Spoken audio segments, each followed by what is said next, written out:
Hello, hi. So today we are doing unit 12 of MCO 15 and the name of the unit is electronic products. So we will be learning about Indian industries producing electronic products. As we know in today's fast pacing world, we need electronic products in our day-to-day activities and the demand for these products have also risen. So let us understand how good India is in producing and exporting electronic products. First, let's see the challenges, problem or weaknesses of Indian electronic industry. तो Indian electronic industry जो है वो कहीं ना कहीं अगर हम compare करें ग्लोबल जाइंट से तो वो थोड़ा सा पीछे है। तो क्या क्या ऐसी प्रॉब्लम्स हैं और वीकनेसेस हैं जिस वजह से इंडियन इलेक्ट्रॉनिक इंडस्ट्रीज़ को प्रॉब्लम फेस करनी पड़ती है। इंडियन इलेक्ट्रॉनिक इंडस्ट्री ने बहुत सिग्निफिकेंट हर्डल्स मतलब रुकावटें देखी हैं क्योंकि हमारी जो ग्रोथ है वो स्लोड डाउन है as compared to global giants. सबसे पहला पॉइंट आ जाता है स्मॉल स्केल ऑफ ऑपरेशन। ज़्यादातर जो इंडियन फैक्ट्रीज़ हैं वो स्मॉल स्केल पर ऑपरेट करती हैं अगर हम कंपेयर करें ग्लोबल हब से, जिससे कि बहुत डिफ़िकल्ट है अचीव करना कॉस्ट सेविंग, जो कि कॉस्ट सेविंग तभी हो पाती है जब हम मास प्रोडक्शन करते हैं। जब हम बल्क में प्रोडक्शन करते हैं तो हमारी कॉस्ट क्या होती है, कट हो पाती है, सेव हो पाती है। लेकिन जब हम इंडियन फैक्ट्रीज़ की बात करें तो इंडियन फैक्ट्री स्मॉलर स्केल पे ऑपरेट होती हैं, जिस वजह से कॉस्ट सेविंग बहुत डिफ़िकल्ट हो जाता है। देन स्कैटर्ड प्रोडक्शन यूनिट, जो मैन्युफैक्चरिंग सेंटर्स हैं वो बहुत अलग अलग रीजन्स में हैं, एक साथ क्लस्टर्ड नहीं है इंडिया के अंदर, जिससे कि जो लॉजिस्टिक कॉस्ट है वो बढ़ जाता है, साथ ही साथ कोलैबोरेशन करना भी मुश्किल हो जाता है।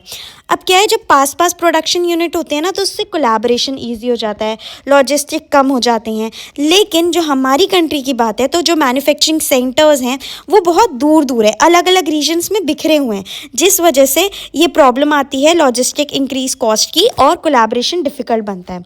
आउटडेटेड टेक्नोलॉजी, हमारी इंडस्ट्रीज़ जो हैं इंडिया की, वहाँ पे जो टेक्नोलॉजी यूज़ करी जा रही है वो बहुत बैकवर्ड है। नई टेक्नोलॉजी नहीं यूज़ करी जा रही, मॉडर्न टेक्नोलॉजी नहीं यूज़ करी जा रही। हम अभी भी डिपेंड कर रहे हैं, रिलाई हो रहे हैं ओल्डर मशीनरी और प्रोसेसेस से, जिसकी वजह से हम इनोवेशंस नहीं कर पा रहे जो बाकी कंट्रीज़ में हो रही हैं। तो हमारी आउटडेटेड टेक्नोलॉजी है। देन लो आउटकम वॉल्यूम्स, क्योंकि जो फैक्ट्रीज़ है बहुत कम गुड्स प्रोड्यूस करती हैं, तो हम जो बड़ी ज़्यादा डिमांड्स होती हैं, ग्लोबल डिमांड्स होती हैं, मैसिव ग्लोबल डिमांड्स, उनको पूरा ही नहीं कर पाते। और जो बड़ी कंट्रीज़ हैं जैसे चाइना जो बहुत ज़्यादा प्रोड्यूस कर रही हैं हाई वॉल्यूम, उनके साथ compete भी नहीं कर पाते हैं। देन क्वांटिटी तो हमने बात कर ली है कि ज़्यादा नहीं प्रोड्यूस कर पाते, वॉल्यूम हमारी बहुत कम है, हम मैसिव डिमांड्स ही नहीं पूरी कर सकते और हम compete ही नहीं कर सकते चाइना के साथ क्योंकि हमारी उतनी हाई वॉल्यूम है ही नहीं। बट क्वालिटी की बात करें तो उसमें भी हम पीछे हैं। Quality and high rejection rate, जो हमारी मैन्युफैक्चरिंग स्टैंडर्ड है वो इनकन्सिस्टेंट है, मतलब डिफेक्ट्स होते हैं और हाई नंबर ऑफ़ प्रोडक्ट्स जो है वो रिजेक्ट हो जाते हैं जब क्वालिटी चेक के लिए जाते हैं। एमएनसीज डोमिनेशन, मल्टीनेशनल कॉरपोरेशंस जो हैं, बड़ी मल्टीनेशनल कॉरपोरेशंस जो हैं वो हमारी मार्केट का बहुत बड़ा हिस्सा जो है उसे कंट्रोल करते हैं, जिससे कि जो smaller home grown Indian brands हैं उनके लिए बड़ा टफ हो जाता है अपने आप को इस्टेब्लिश करना, क्योंकि पहले से इतने बड़ी मार्केट्स में एमएनसीज हैं तो अपने आप को कैसे इस्टेब्लिश करेंगे। Then increasing competition, local businesses जो हैं उन्हें बहुत ज़्यादा प्रेशर फेस करना पड़ता है क्योंकि जो बाहर से प्रोडक्ट्स आ रहे हैं इलेक्ट्रॉनिक प्रोडक्ट्स वो चीपर आ रहे हैं, हाई क्वालिटी के आ रहे हैं और वो पूरी मार्केट को भर रहे हैं अपने एडवांस मैन्युफैक्चरर्स से। तो हमारी मार्केट में एक तो हमको महंगा पड़ रहा है, क्वालिटी भी वो नहीं है, और दूसरी कंट्री से जो इंपोर्ट हो रहा है वो चीपर भी हो रहा है, हाई क्वालिटी का भी हो रहा है। तो इस वजह से प्रॉब्लम है और इतना ज़्यादा कंपटीशन है। देन हेवी टैक्स बर्डन, अब जो डोमेस्टिक टैक्सेस हैं वो बहुत ज़्यादा होते हैं रॉ मटेरियल पे, फिनिश्ड गुड्स पे। जो traditionally make in India products हैं, हमारे इलेक्ट्रॉनिक प्रोडक्ट्स हैं, वो ज़्यादा एक्सपेंसिव पड़ जाते हैं कंज्यूमर के लिए क्योंकि हमारे टैक्सेस जो होते हैं रॉ मटेरियल पे, फिनिश्ड गुड्स पे, वो बहुत ज़्यादा होते हैं। देन फंडिंग शॉर्टेजेस, अब पैसा चाहिए कोई भी काम करने के लिए, फाइनेंस चाहिए, तो हमें मतलब as a company, as a factory, as a manufacturer, जो इलेक्ट्रॉनिक कंपनीज़ हैं, मैन्युफैक्चरर्स हैं, उन्हें अफोर्डेबल लोन्स, इन्वेस्टमेंट्स नहीं मिल पाती हैं, जिस वजह से बहुत सारी कंपनीज़ जो हैं वो अपने आप को एक्सपैंड नहीं कर पाते, अपनी फैसिलिटीज़ को अपग्रेड नहीं कर पाते। तो ये कुछ प्रॉब्लम्स, हर्डल्स हैं जो हमने देखी, जो इलेक्ट्रॉनिक इंडस्ट्री में देखी जाती हैं, जैसे small scale of operation, scattered production unit, outdated technology, low output volume, quality and high rejection rate, MNC domination, increasing competition, heavy tax burden, funding shortages. So now let's us understand कि क्या strategies हम अपना सकते हैं अपनी country के exports को, electronic products के एक्सपोर्ट्स को प्रमोट करने के लिए। फर्स्ट है कंटिन्यूस इनोवेशन। कंपनीज को कंटिन्यूसली नए फीचर्स बनाते रहने चाहिए, अपने प्रोडक्ट्स को अपग्रेड करना चाहिए ताकि जो भी चेंजिंग ट्रेंड्स आ रहे हैं, ग्लोबल ट्रेंड्स, उनके साथ हम चल सकें, साथ साथ उनके साथ हम टक्कर दे सकें, हम पीछे ना रह जाएं। तो कंपनीज को कोशिश करनी चाहिए नए फीचर्स, मॉडर्न टेक्नोलॉजी, अपने प्रोडक्ट्स को अपग्रेड करने की। तो कंटिन्यूस इनोवेशन बहुत ज़रूरी है। देन मैसिव प्रोडक्शन, हमें जो गुड्स प्रोड्यूस हो रहे हैं उनकी वॉल्यूम बढ़ानी होगी, ठीक है, तभी जो है कॉस्ट पर यूनिट कम आएगी हमारी। इससे क्या होगा, प्रोडक्ट्स चीपर बन पाएंगे और हम उनको अब्रॉड बेच पाएंगे, और इंडिया जो है वो लो कॉस्ट ग्लोबल एक्सपोर्टर्स के साथ compete भी कर पाएगी।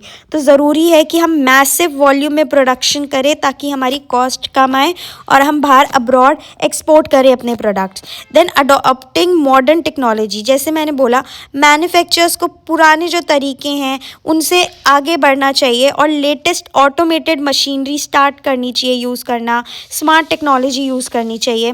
इनवाइटिंग फॉरेन इन्वेस्टमेंट, गवर्नमेंट और लोकल सेक्टर्स को इनकरेज करना चाहिए, टॉप इंटरनेशनल कंपनीज को, कि वो इंडिया आके अपनी फैक्ट्रीज बिल्ड करें। इससे क्या होगा, एज अ कंट्री हमें बहुत कुछ सीखने को मिलेगा, ग्लोबल एक्सपर्टीज़, नई जॉब्स क्रिएट होंगी। इसके अलावा इंडिया को इंटीग्रेट किया जाएगा into world wide supply chain. Then building Indian brands, तो सिर्फ कुछ पार्ट्स बनाना, इलेक्ट्रॉनिक पार्ट्स बनाने की जगह इंडियन कंपनीज़ को पूरे के पूरे फिनिश्ड प्रोडक्ट्स बेचने चाहिए अपने खुद के ब्रांड नेम के अंदर। तो ये कुछ स्ट्रैटेजीज़ हैं जो अपनाई जा सकती हैं इलेक्ट्रॉनिक प्रोडक्ट के एक्सपोर्ट्स को प्रमोट करने के लिए। Continuous innovation, massive production, adopting modern technology, inviting foreign investment, building Indian brands.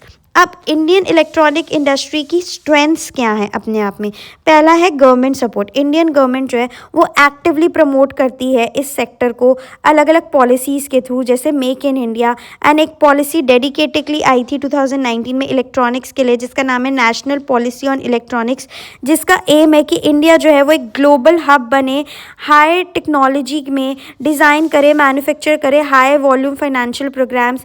जैसे कि इंडिया ने बहुत सारे प्रोग्राम्स निकाले हैं, जैसे कि प्रोडक्शन लिंक इंसेंटिव्स, PLI। इस स्कीम के अंदर 3 to 6% के इंसेंटिव्स प्रोवाइड करे जाते हैं इंक्रीमेंटल सेल्स पे, जिससे कि लार्ज स्केल प्रोडक्शन को इनकरेज किया जाए। तो गवर्नमेंट अपनी तरफ से पूरा सपोर्ट कर रही है अलग अलग पॉलिसीज़ के through.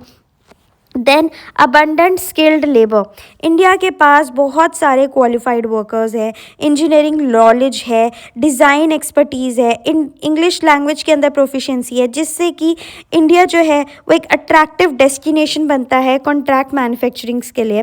Then strong foreign collaboration, strategic partnership, India और इंटरनेशनल कंपनीज़ के बीच में पार्टनरशिप जो है वो बहुत ज़रूरी है ताकि टेक्नोलॉजी ट्रांसफ़र हो पाए और ग्लोबल मार्केट्स में इंडिया एंटर कर सके।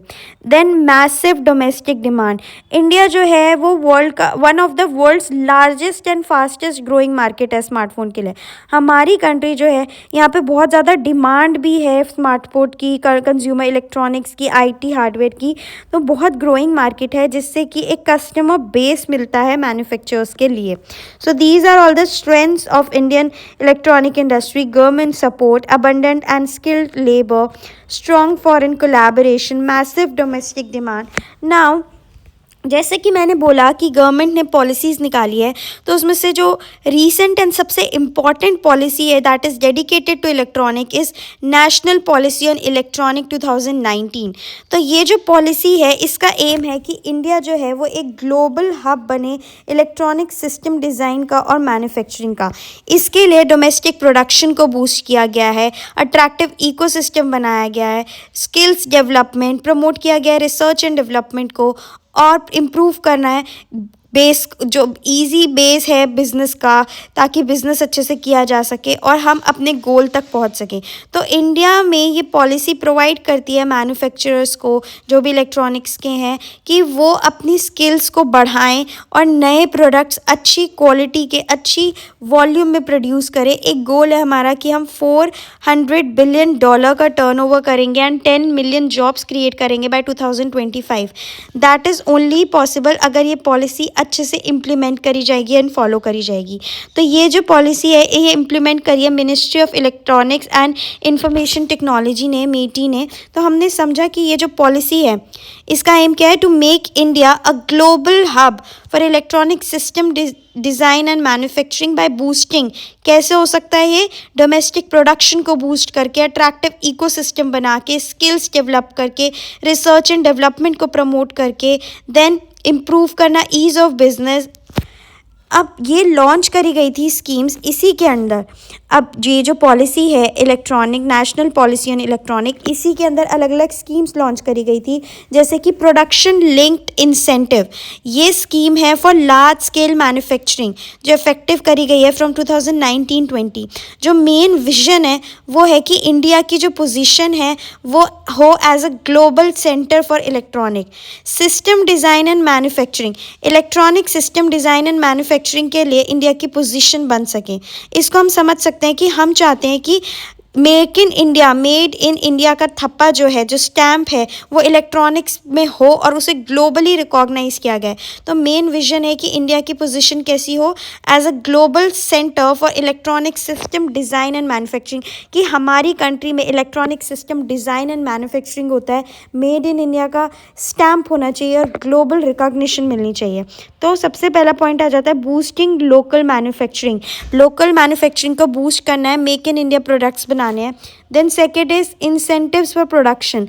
PLI स्कीम गवर्नमेंट ऑफर करती है कैशबैक इंसेंटिव्स, कि आप जितना प्रोड्यूस करोगे, कंपनीज जो मैन्युफैक्चर करती हैं इलेक्ट्रॉनिक गुड्स इंडिया के अंदर और वो इंक्रीज़ करती हैं अपना प्रोडक्शन ओवर टाइम, तो उनको इंसेंटिव्स दिया जाता है।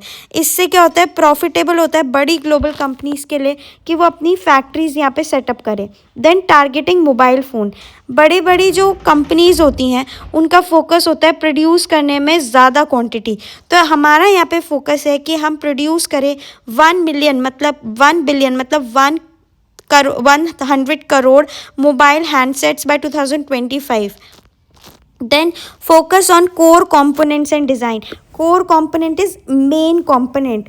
तो सबसे पहला जो फोकस आ जाता है वो आता है मेकिंग द ब्रेन, की जो चिप होती है उसको बनाना। ये पॉलिसी एम्फेसाइज करती है कि इंडिया की कैपेबिलिटी को डेवलप किया जाए, कि इंडिया जो है वो डिज़ाइन करे और मैन्युफैक्चर करे कोर कंपोनेंट, जैसे कि सेमीकंडक्टर चिप और बाकी फंडामेंटल पार्ट्स, जिससे कि हमारा जो डिपेंडेंस है दूसरी कंट्रीज़ पे इम्पोर्ट्स पे वो कम हो जाए।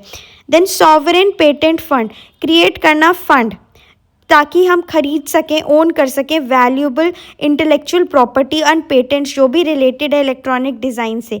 इससे मदद मिलती है इंडियन कंपनीज़ को कि वो एडवांस टेक्नोलॉजी को यूज़ करे बिना हाई लाइसेंसिंग फ़ीस के।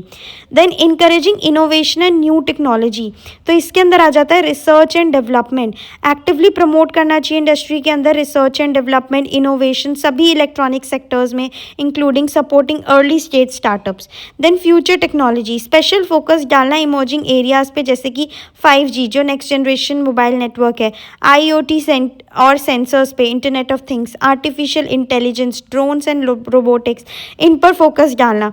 डेवलप करना स्पेशलाइज सेक्टर्स, ये पॉलिसी एक्स्ट्रा फोकस देती है कि हमें अलग अलग स्पेसिफिक टाइप ऑफ इलेक्ट्रॉनिक्स बनाने चाहिए। तो उसके लिए हमें जो कंट्री में जिस चीज़ की ज़्यादा ज़रूरत होती है, जो स्पेसिफिक इलेक्ट्रॉनिक्स है उन पर फोकस करना है, जैसे मेडिकल इलेक्ट्रॉनिक डिवाइस जैसे x-ray machine, monitor, diagnostic equipment. Then automotive electronic जैसे कि कार्स के अंदर जो कंपोनेंट्स यूज़ करे जाते हैं, electric vehicles, strategic electronic devices जो डिफेंस, स्पेस, एटॉमिक एनर्जी में यूज़ करे जाते हैं। तो इन सब को डेवलप करना है इंडिया को, इन स्पेशलाइज सेक्टर्स में अपने आप को आगे बढ़ाना है।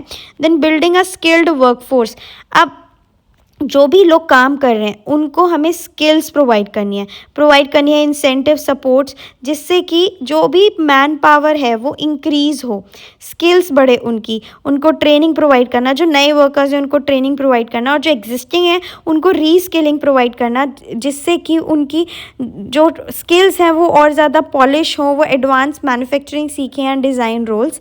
इन शॉर्ट, ये जो पॉलिसी है नेशनल पॉलिसी ऑफ इलेक्ट्रॉनिक्स 2019, ये एक कॉम्प्रिहेंसिव रोड मैप है जो अलग अलग incentive, investment, innovation, skill development को यूज़ करता है, जिससे कि इंडिया जो है वो ट्रांसफॉर्म हो सके from a country that imports most to its electronic to the one that design manufacture and export, कि इंडिया जो है, जो एक ऐसी कंट्री थी जो सबसे ज़्यादा इंपोर्ट करती है, उससे वो ट्रांसफॉर्म हो जाए एक ऐसी कंट्री में जो इलेक्ट्रॉनिक्स को खुद से डिज़ाइन मैन्युफैक्चर एक्सपोर्ट करती है globally. So this is all about the policy that is very very important, and the name of the policy is national policy on electronic 2019.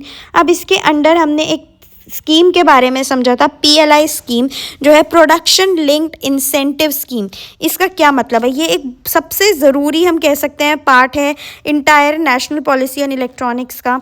Imagine करो कि गवर्नमेंट जो है वो भी एक बड़ी कंपनी को बता रही है कि एप्पल या सैमसंग को कि अगर आप अपने मोबाइल फ़ोन्स जो हैं इंडिया में बनाओगे और आपकी सेल्स ग्रो होगी हर साल, तो हम आपको कैश बोनस देंगे बेस्ड ऑन एक्स्ट्रा प्रोडक्शन. तो ये सेम ही कॉन्सेप्ट है PLI का. That's the core concept. PLI scheme जो है ये एक परफॉर्मेंस बेस्ड रिवॉर्ड डिज़ाइन है जो बनाई गई है इनकरेज करने के लिए बड़े बड़े मैन्युफैक्चरिंग स्केल्स को, कि वो अट्रैक्ट हो, ग्लोबल बिजनेस यहाँ पे अट्रैक्ट हो, अपना बिजनेस यहाँ सेटअप करें, अपनी फैक्ट्री सेटअप करें इंडिया में, कि ज़्यादा से ज़्यादा प्रोडक्शन हो तो उनको इंसेंटिव्स मिलेगा, उनको भी फ़ायदा होगा और हमारा भी फ़ायदा होगा. PLI scheme is a performance based reward designed to encourage large scale manufacturing and attract global companies to set up और expand their business in India. इस स्कीम के दो मेन एम हैं. पहला है लोकल प्रोडक्शन को बूस्ट करना और दूसरा है एक्सपोर्ट्स को बढ़ाना. So the scheme have two main aims: boost local production and increase export. The production link incentive, इसका मतलब है कि जो रिवॉर्ड है वो लिंक्ड है डायरेक्टली किससे?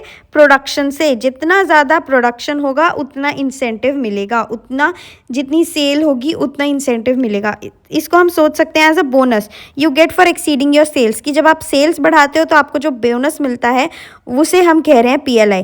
आप अगर बोनस, अगर आप सेल्स मतलब टारगेट हिट नहीं करोगे तो आपको बोनस नहीं मिलेगा. अगर आप एक्स्ट्रा एफर्ट कर रहे हो तभी मिलेगा, एक्स्ट्रा सेल या प्रोडक्शन कर रहे हो. तो PLI स्कीम जो है ये बहुत सक्सेसफुल रही है मोबाइल सेक्टर में, जिससे कि जो बड़े बड़े टॉप ग्लोबल ब्रांड्स हैं उन्होंने अपने शिफ्ट किया अपना सिग्निफिकेंट पोर्शन मैन्युफैक्चरिंग बेस का इंडिया के अंदर, एंड वो डायरेक्टली लीड कर रहे हैं to increase exports and job creation. So this is all about this unit. ये यूनिट बहुत इंपॉर्टेंट है. इसमें सबसे पहले हमने पढ़ा कि क्या चैलेंजेस या क्या प्रॉब्लम्स हैं इस इंडस्ट्री के अंदर. देन वी लर्न क्या स्ट्रैटेजीज़ हैं प्रमोट करने के लिए एक्सपोर्ट्स को. After that we learn the strengths of Indian electronic industry, and then a very important policy, national policy on electronic 2019, and under that policy we learned about a scheme, and the name of the scheme is PLI, which is also very important, production linked incentive scheme. So this is all about this unit. I hope you like this video. If you like this video, do give it a thumbs up, subscribe to my channel for more such videos. Thank you for watching.